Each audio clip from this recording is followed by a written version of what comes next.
நானும் கமலும் ரொம்ப வருஷமா ஃப்ரெண்ட்ஸு. ஏன்னா என்ன பண்ணா சைல்ட்ஹுட் ஃப்ரெண்ட்ஸ் 2 பேருமே. ம். கிட்டத்தட்ட 50 வருஷம் ஆச்சு. எல்லாம் ஆக்சிடென்ட் தான். நான் ஆக்டர் ஆனது ஆக்சிடென்ட் தான். ஏன்னா, நான் படங்கள் பண்ணிட்டுருக்கும்போது கடமை கண்ணியம் கட்டுப்பாடுல வந்து சிவச்சந்திரன் ஆக்ட் பண்ணாரு. அவர் படம் டைரக்ட் பண்ணும்போது, "நீ அந்த ரோல் நீ பண்ணுன்னு" என்னைய கூப்பிட்டாரு. அப்ப எல்லாமே ஒரு பட்ஜெட்ன்னு சொல்லி ஒரு லெவல்ல முடிச்சுருவாங்க. ம். இப்ப பட்ஜெட் எங்க போய் நிக்குதுன்னு யாருக்குமே தெரியல. அது பாட்டு 100 கோடி, 200 கோடி, 300 கோடின்னு சொல்றாங்க. எண்ணியர் கண்ணம்மான்னு ஒரு படத்துல லக்ஷ்மிக்கு பிரதர் மாரி ஒரு கேரக்டர் பண்ணேன். ம். அதான் என்னோட முதல் படம்.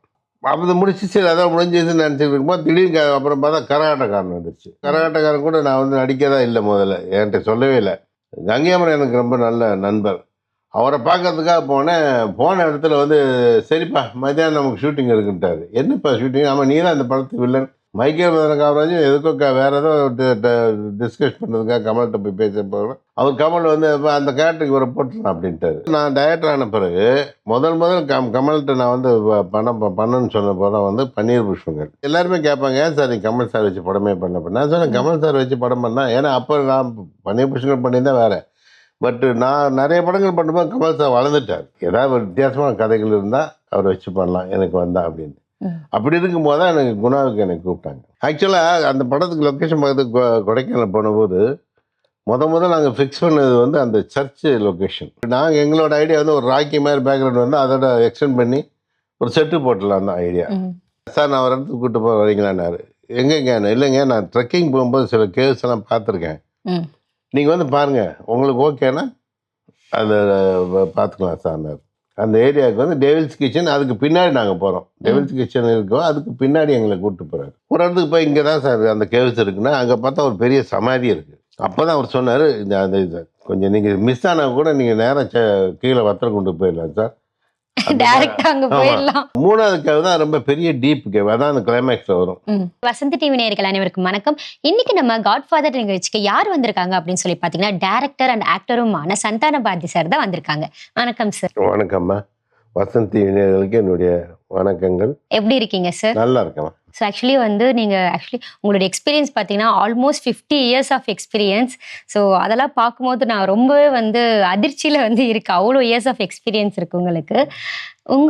உங்களுடைய கண்ணோட்டத்தில் சினிமாவை அப்போ இருக்கிற சினிமாக்கும் இப்போ பேன் இந்தியா லெவலில் இருக்கிற சினிமாக்கும் நீங்கள் எப்படி பார்க்குறீங்க சார்? பட்ஜெட்ல தான். பட்ஜெட்டில் பார்க்குறீங்க. ஏன்னா அப்போ எல்லாமே ஒரு பட்ஜெட்னு சொல்லி ஒரு லெவலில் முடிச்சிருவாங்க. இப்போ பட்ஜெட் எங்கே போய் நிற்குதுன்னு யாருக்குமே தெரியல. அது பாட்டு 100 கோடி, 200 கோடி, 300 கோடின்னு சொல்கிறாங்க. அதனால் பட்ஜெட்டு இப்போ டெக்னிக்கலே நிறைய இம்ப்ரூவ் ஆகிருக்கு. ஓகே. அப்போ இருக்க சினிமாவுக்கு இப்போ இருக்க டெக்னிக்கலே ரொம்ப நிறைய இம்ப்ரூவ் ஆகிருக்கு. இப்போ ப்ளூ மேட்டு க்ரீன் மேட்லாம் வந்ததுனால ரொம்ப நிறைய விஷயங்கள் அதில் பண்ண முடியுது. ஓகே. அதனால் டெக்னிக்கல் சைடு ரொம்ப ஸ்ட்ராங்காக இருக்குது. இப்போ ஓகே. நிறைய டெக்னீஷியன் நல்ல டெக்னீஷியன் வந்துட்டாங்க. அதாவது பேன் இண்டியா லெவலில் வந்து நம்மளோட தமிழ் டைரக்டர்ஸும் கேமராமேனும் நிறைய படங்கள் பண்ணுறாங்க. ஓகே. இப்போ நீங்கள் வந்து டைரக்டராக வந்து பயணிச்சிட்டீங்க. சடனாக வந்து ஆக்டராக மூவ் ஆனது எப்படி சார்? எல்லாம் ஆக்சிடென்ட் தான். நான் ஆக்டர் ஆனது ஆக்சிடென்ட் தான். ஏன்னா நான் படங்கள் பண்ணிட்டுருப்போது கடமை கண்ணியம் கட்டுப்பாட்டில் வந்து சிவச்சந்திரன் ஆக்ட் பண்ணார். அவர் படம் டைரக்ட் பண்ணும்போது, "நீ அந்த ரோல் நீ பண்ணுன்னு" என்னை கூப்பிட்டாரு. நான் முடியாதுன்னு சொன்னேன். "இல்லைப்பா எனக்கு வேணாம் நான் பண்ண முடியாது." "இல்லை நீ பண்ணு உனக்கு நல்லா இருக்குன்னு" சொல்லிட்டு தான் எண்ணியர் கண்ணம்மான்னு ஒரு படத்தில் லக்ஷ்மிக்கு பிரதர் மாதிரி ஒரு கேரக்டர் பண்ணேன். அதான் என்னோட முதல் படம். அது முடிச்சு சரி அதான் முடிஞ்சதுன்னு நினச்சிட்டு இருக்கும்போது திடீர்னு அப்புறம் பார்த்தா கரகாட்டக்காரன் வந்துருச்சு. அதுக்கப்புறம் கரகாட்டக்காரன் கூட நான் வந்து நடிக்கதா இல்லை முதல்ல. என்கிட்ட சொல்லவே இல்லை. கங்கையம்மன் எனக்கு ரொம்ப நல்ல நண்பர். அவரை பார்க்கறதுக்காக போனேன். போன இடத்துல வந்து, "சரிப்பா மத்தியானம் நமக்கு ஷூட்டிங் இருக்குன்ட்டாரு." "என்னப்பா ஷூட்டிங்?" "ஆமாம் நீ தான் இந்த படத்துக்கு வில்லன்." சொல்லவே இல்லை. அந்த மாதிரி ஆயிடுச்சு. ஓகே. அப்படி அன்னைக்கு மத்தியானத்துலேருந்து அப்படி தான். அதே மாதிரி ஆக்சிடென்ட். அதே மாதிரி மைக்கேல் மதன காமராஜும் அப்படி தான் இருந்துச்சு. மைக்கேல் மதன காமராஜும் எதுக்கோ வேற ஏதோ டிஸ்கஸ் பண்ணுறதுக்காக கமல்கிட்ட போய் பேச போகிறோம். அவர் கமல் வந்து அந்த கேரக்டருக்கு இவரை போட்டுடலாம் அப்படின்ட்டாரு. ஸோ அது மாதிரி இந்த 3 படமுமே அந்த மாதிரி தான் நடிச்சு. அதுக்கப்புறம் அது அப்படியே நடிக்க வந்துட்டேன். அதாவது எப்படி நடிக்க வந்தீங்கன்னா ஈஸியாக அசால்ட்டாக சொல்லிட்டீங்க. நான் வந்தேன் அப்படியே வந்து இது உள்ளே போனேன் அப்படியே என்னை நடிக்க கூப்பிட்டாங்க. எல்லாமே அசால்ட்டாக ஈஸியாக தான் வந்து நடிச்சிட்டிங்க சார். Okay sir. ஆக்சுவலி நான் வந்து உங்களுடைய எப்படி நீங்கள் வந்து டைரக்ஷன் பத்தி வந்து பார்த்தேன் சார். எங்க ஜெனரேஷனுக்கு வந்து உங்கள வந்து ஆக்டரா தான் தெரியும் சீரியஸ்லி. உங்களோட டைரக்ஷன் ஹிஸ்டரி எடுத்து நான் பார்க்கும்போது, குணா, மகாநதி அந்த மாரி ஒரு மூவிஸ் ஹிஸ்டாரிக்கல் மூவி இப்போ வந்து ஒரு நார்த் இந்தியன்ஸ் இந்த மாரி வந்து எங்கள வந்து கேட்கும்போது, நாங்க வந்து தமிழ் சினிமால குணா மூவி போய் பாருங்க. அந்த மாரிலாம் நாங்க சொல்லுவோம். அந்த குணா மூவிய வந்து நீங்க பண்ணியிருக்கீங்க. ஸோ அந்த எக்ஸ்பீரியன்ஸ் எப்படி சார்? எனக்கு வந்து நானும் கமலும் ரொம்ப வருஷமா ஃப்ரெண்ட்ஸு. ஏன்னா ம். என்ன பண்ணா சைல்ட்ஹுட் ஃப்ரெண்ட்ஸ் 2 பேருமே. ம். கிட்டத்தட்ட 50 வருஷம் ஆச்சு. புரியுதுங்களா? ஸோ அப்படி இருக்கும்போது நான் டைரக்டர் ஆன பிறகு முதல் கமல்ட்ட நான் வந்து படம் பண்ணணும்னு சொன்ன படம் வந்து பன்னீர் புஷ்பங்கள். ம். அதில் பிரதாபத்தன் ரோலுக்கு தான் அவரை கேட்டோம். ம். பட் அவர் அப்போ நிறைய பிஸியாக மலையாள படங்கள் அது நடிச்சிட்டு இருந்தால எங்களால் டேட்டு ஃபிக்ஸ் பண்ண முடியல. ம். அதனால பிரதாபத்தனை போட்டோம். இல்லைன்னா கமல் அப்பயே அந்த பன்னீர் புஷ்பங்களே இருந்திருப்பார். ஓ! புரியுதுங்களா? அதுக்கப்புறம் நான் நிறைய படங்கள் பண்ணிட்டேன். பண்ணிட்டு இருக்கும்போது இந்த எல்லாருமே கேட்பாங்க, "ஏன் சார் நீங்க கமல் சார் வச்சு படமே பண்ணல?" நான் சொன்னேன், ம். "கமல் சார் வச்சு படம் பண்ணா" ஏன்னா அப்போ நான் பன்னீர் புஷ்பங்கள் பண்ணியிருந்தேன் வேற. பட் நான் நிறைய படங்கள் பண்ணும்போது கமல் சார் வளர்ந்துட்டார். ம். வளர்ந்துட்டு அந்த சென்ஸ் பெரிய ஆக்டர் ஆகிட்டார். ம். 3ஆம் படம் 2ஆம் படம் அது இதெல்லாம் நடிச்சு.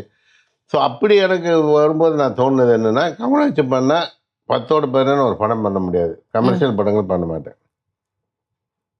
ஏதாவது ஒரு வித்தியாசமான கதைகள் இருந்தால் அவரை வச்சு பண்ணலாம் எனக்கு வந்தா அப்படின்னு. ம். அப்படி இருக்கும்போது தான் எனக்கு குணாவுக்கு என்னை கூப்பிட்டாங்க. ம். நான் சந்தோஷமா ஒத்துக்கிட்டேன். ஒரு லவ்வபிள் ஸ்டோரி அது ஆக்சுவலி.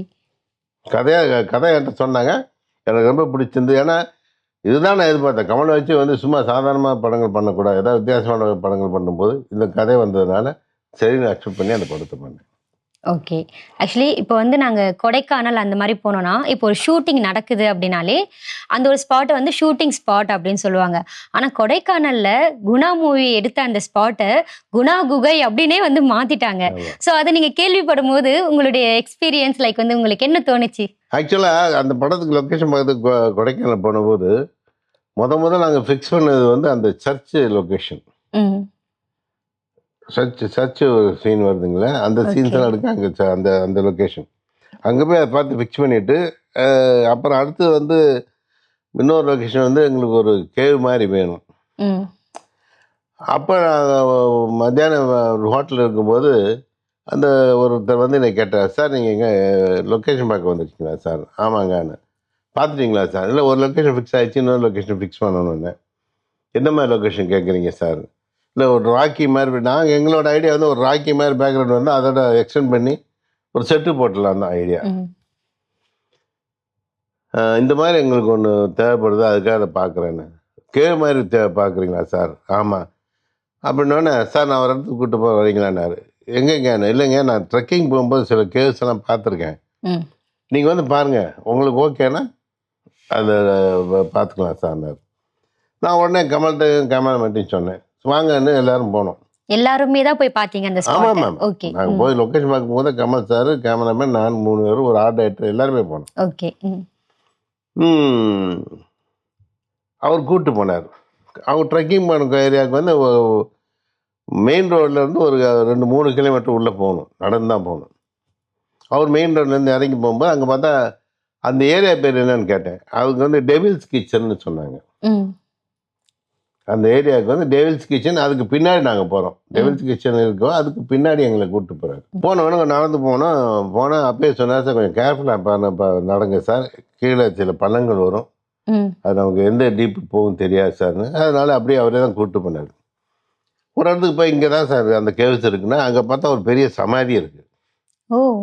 செண்பகநாடா இங்கிருந்து தான் இறந்து விட்டார்னு ஒரு போர்டு போட்டு, அவர் பிறப்பு இறப்பு போட்டு ஒரு ம். போர்டு இருக்குது. "என்ன சார்னு?" "ஆமாங்க, இங்கேருந்து தவறி போய் கீழே இங்கே போயிட்டார்." அப்போ தான் அவர் சொன்னார், "இந்த அந்த இது கொஞ்சம் நீங்கள் மிஸ் ஆனால் கூட நீங்கள் நேராக கீழே வத்தலை கொண்டு போயிடலாம் சார். அந்த மாதிரி." டைரக்ட்டா அங்க ஆமாம், போயிரலாம். அந்த மாதிரி இருக்கும், கொஞ்சம் கேர்ஃபுல்லாக இருக்கும். ம். அவர் தான் கூப்பிட்டு போனார். மொத்தம் 4 கேவ் பார்த்தோம். ம். அதில் 3 கேவ் நாங்கள் செலக்ட் பண்ணோம். இங்கே எது சேஃபாக இருக்கும் ஓரளவுக்கு அப்படின்ற மாதிரி. ம். அந்த 3வது கேவ் தான் ரொம்ப பெரிய டீப் கேவ். அதான் அந்த கிளைமேக்ஸில் வரும். ம். அதுக்கு போகிறதுக்கு தான் நமக்கு கொஞ்சம் சிரமமாக இருந்தது. நாங்கள் போகிறதுக்கு சிரமமாக இருந்தது. ஏன்னா இந்த முதல் கேவ் இங்கே இருந்ததுன்னா 2வது கேவ் இங்கே இருந்தது, 3வது கேவ் இங்கே இருக்குது. இது இறங்கி நடக்க போகணும். டவுன்வர்ட்ஸ்ல இருக்கு. ஆமாம், இது இறங்கி நடந்து போகணும். நடந்து போகும்போது எங்களுக்கு எந்த கிரிப்பும் கிடையாது. பக்கத்தில் மரங்கள் தான் நிறைய, ஏன்னா காடு தானே. ம். ஸோ அந்த மரத்தை பிடிச்சி பிடிச்சி கொஞ்சம் கொஞ்சமாக தான் நாங்கள் இறங்கி போய் பார்த்தோம். பார்த்தா அந்த ஒரு பெரிய கேக் வந்து சரி இங்கே பண்ணி ஃபிக்ஸ் பண்ணிக்கலாம்னு வச்சுட்டோம். அதுக்கப்புறம் மேலே ஏறி வந்து டிஸ்கஷன் பண்ணோம். இப்போ எங்கே என்ன பண்ணலாம் அப்படின்னு. ஆர்டர் எடுத்துட்டு எல்லாம் கேமராமேன்லாம் ரொம்ப நல்லா இருக்கு சார், பண்ணிடலாம் அப்படின்னாரு. கமல் சார் ஓகேன்ட்டார். ஆர்டர் எடுத்து ஓகேன்ட்டார். நான் மட்டும் பேசாமல் வந்தேன். ஏன் கமல் கேட்டார், என்னப்பா அவனுக்கு பிடிக்கல, வேறு எதாவது பண்ணணுமான்னாரு. இல்லை எனக்கு பிடிக்காம, எனக்கு ரொம்ப பிடிச்சிருக்கு, நல்லது, நம்ம கதைக்கு ஏற்ற மாதிரி லொக்கேஷன் தான். ஏன்னா எனக்கு ஒரே ஒரு சின்ன சந்தேகம், டவுட் இருக்குது. என்ன இல்லை, இது இந்த இப்போ நம்ம 4 பேர் இறங்கினதே வந்து கம்பு குச்சியெல்லாம் பிடிச்சி இறங்கியிருக்கோம். நாளைக்கு நம்ம ஷூட்டிங் ரொம்ப 100 பேர் 150 பேர் இருப்பாங்க கூட. அவங்களோட சேஃப்டிக்கு என்ன பண்ண போகிறோம்? ஹோல் டீமை பற்றி யோசிக்கணும். ஆமாம், கரெக்ட். ஆர்டிஸ்ட் இருக்காங்கம்மா. நம்ம இப்போ இறங்கும்போது நாங்கள் ஒருத்தர் கைப்பிடிச்சி இப்படி இறங்கலாம். ஒரு 150 பேர் 200 பேர் வேலை பார்க்கும்போது அவங்களோட சேஃப்டிக்கு நம்ம என்ன பண்ண போகிறோம்னு கேட்டேன். அப்படியா, சரிவா ப்ரொடியூசரை கேட்டு பேசுகிறோம்னு ப்ரொடியூசர்கிட்ட கூப்பிட்டு பேசினார். அவர் சொன்னார், சார் உங்களுக்கு பிடிச்சிருந்தா பண்ணுங்கள் சார், நம்ம அதுக்கு என்ன ஏற்பாடோ பண்ணிடலான்னு. உடனே நம்ம அந்த ஃபாரஸ்ட் டிபார்ட்மெண்ட்டை கூப்பிட்டு கேட்டோம். ஸோ இந்த மாதிரி நாங்கள் ஷூட் பண்ண போகிறோம், பர்மிஷன் கொடுக்கணும், எங்களுக்கு சேஃப்டி பண்ணுறதுக்கு என்ன சில விஷயங்கள் பண்ணுவோம், நீங்கள் ஒத்துக்கிறீங்களான்னு. என்னன்னு நாங்கள் சில மரங்கள்லாம் வெட்டி விட்டு படிகள் பண்ணி ஸ்டெப்ஸ் அவங்க வச்சு கொடுத்தாங்களா சார்? ஆமாம், சூப்பர் சார். படிகள் நாங்களே எங்கள் ஆளுங்களை வச்சு தான் படிகள் பண்ணி கொஞ்சம் ஊப்பு கட்டி நம்ம கீழே போகிற மாதிரி பண்ணுவோம். அவங்க பர்மிஷன் கொடுத்தாங்க. ஓகே நீங்கள் பண்ணுங்கள் சார்ன்ட்டாங்க. அதுக்கப்புறம் அந்த ஷூட்டிங் ஆரம்பிஷன்லேருந்து அந்த கேவ் சீன்ஸ் முடிகிற வரைக்கும் எங்கள் கூட 20 ஸ்டண்ட் ஆர்டிஸ்ட் கூட இருந்தாங்க, ஒரு ஹெல்ப்புக்காகவே.